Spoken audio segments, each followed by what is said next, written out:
Okay, this video is about electric fencing because I had questions that weren't answered, and so I want to see if I can answer them here. Of course, if you have any questions, reach out. I'm happy to answer them for you. The most important thing is two things: grounding it properly and making sure that the wire itself isn't touching anything that it's not supposed to be touching, that you don't want to interfere with the electric current. So grounding rod, this one's a 3-foot grounding rod, and we were able to successfully pound it into the ground all the way. But that's not always the case, and I'll show you the other one that I have. The grounding cable, you can use those fancy clamps, but that's not necessary. This is just metal to metal contact is all you really need. And then of course a way to keep that from getting touched by other things and possibly tearing that off. So we have a rock that we keep on top of this. I just removed it for the purposes of the video. Now this Energizer is a plug-in one, but the same thing applies to the solar ones, but I'll show you. We have one of each. For this guy, again, metal to metal. This is the grounding side, the ground, and just metal to metal. And then you just tighten this guy up over that. This one you can see, this is the electrified side.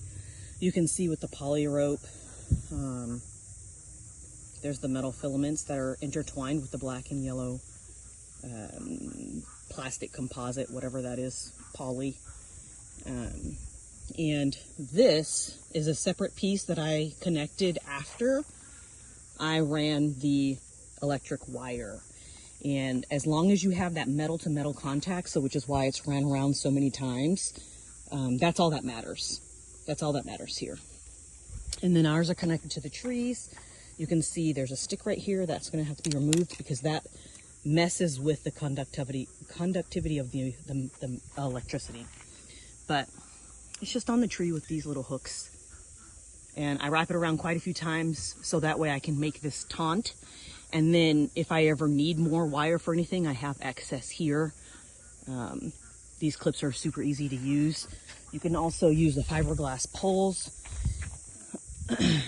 And they don't conduct electricity, I mean. And so whenever I hook these up, I always hook it around, just like I did on the other thing that I just showed you. So that way I have access if I need it. So you can see my setup here is kind of janky, but it works. We don't even turn it on anymore because the horses are used to it. And it's pretty low too. I mean, this one comes up to maybe mid-thigh on me, and I'm 5'3". And then we just have this other metal wire, just so that way they aren't like, I can, you know, walk over this or jump over this or whatever. These tags are really helpful for for humans. The horses don't care. But we also have handles that we've attached. And again, as long as it's nothing that conducts electricity, you're fine to use it. So we just have hay twine holding this piece in. And even, of course, when the fence is on, it still works. Again, lots of metal to metal contact. Since we're not using the ribbon, I made sure that I wrapped this around a whole bunch of times. So that way, the electricity would definitely go through, because there's a metal rod that goes through this whole thing that connects. So that way, if this side was also electric fencing, it would continue that current for you. And you can see the horses are all just hanging out over here. They don't care about it. It comes up to about mid-waist on me, this top one, and they've never tried to go through it. When I first started the fencing, I made sure to walk them the boundary so that way they knew where it was. And I let my horses figure it out themselves, but you're welcome to try a peanut butter trick or whatever it is that you need in order to get them to know that that is a deterrent.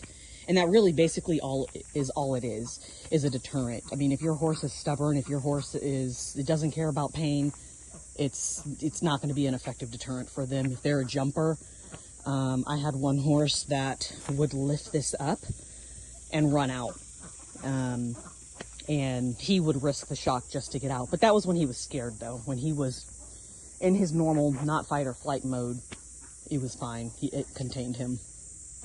And you can tell it's on because it's blinking. This is just saying that the fence is on. This is not telling you if the fence is energized properly enough to deliver a shock or any of that. That just tells you that the fence is on and grounded. So again, the grounding cable, it's just around, just metal to metal contact. Same thing with this guy. And then you just tighten this down as far as it'll go.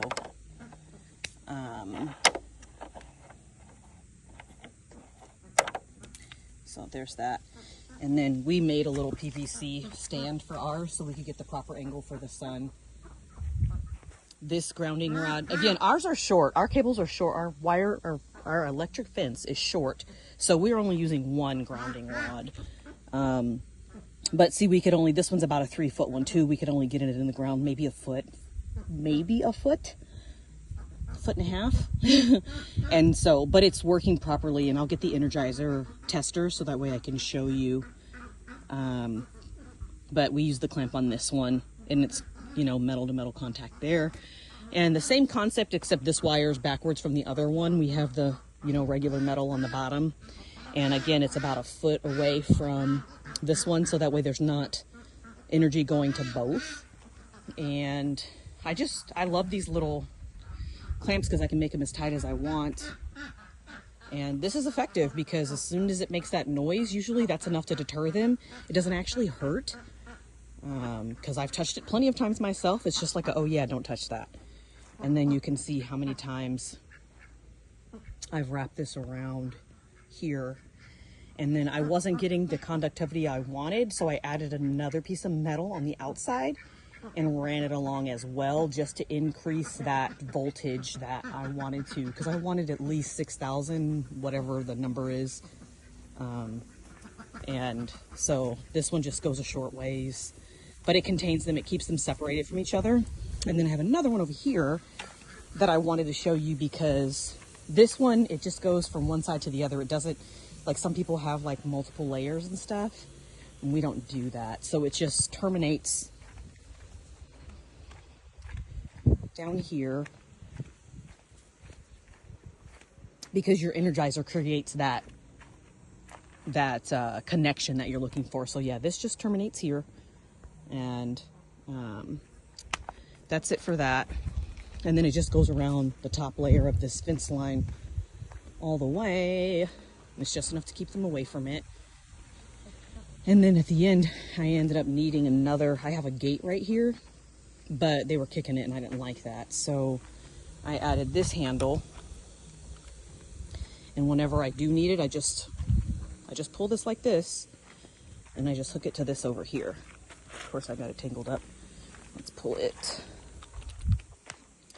And I just hook it there. And that's enough. It'll shock them if it needs to, but it's enough to deter them, because once they realize that that's what's doing the shocking, we don't even turn them on. We just put this up, and as soon as I pick this up and they're over here, they know to back up. And then here's the third. Let me show you. This grounding rod, again, is 3 feet. We couldn't go all the way down. We tried. And this one's another plug-in one, which I use it sometimes still, but most of the time I don't have to. And all of these are effective. They're all 3 different types, but they've all been effective at keeping the horses where we need them to be. Let me know if you have any questions.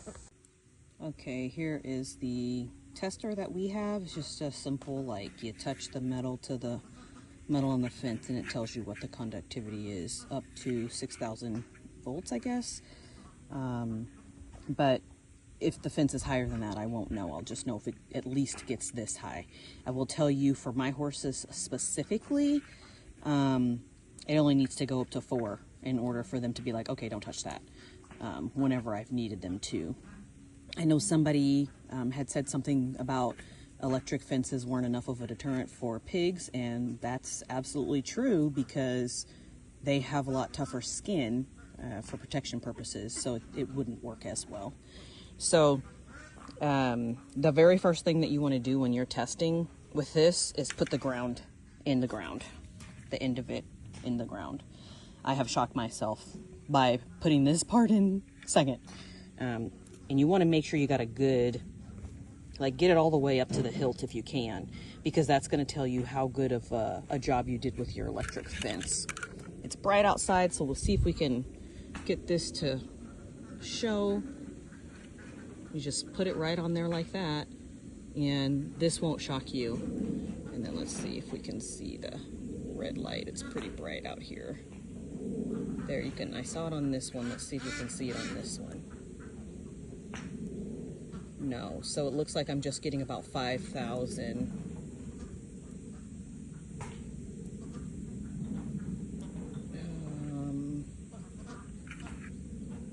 Maybe I'm not even getting 5.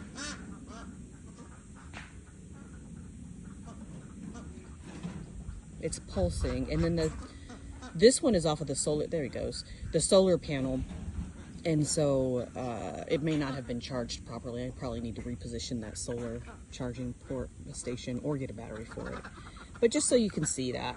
So and then of course when you remove it, take it off of the line first and then remove it from the ground, and that's it.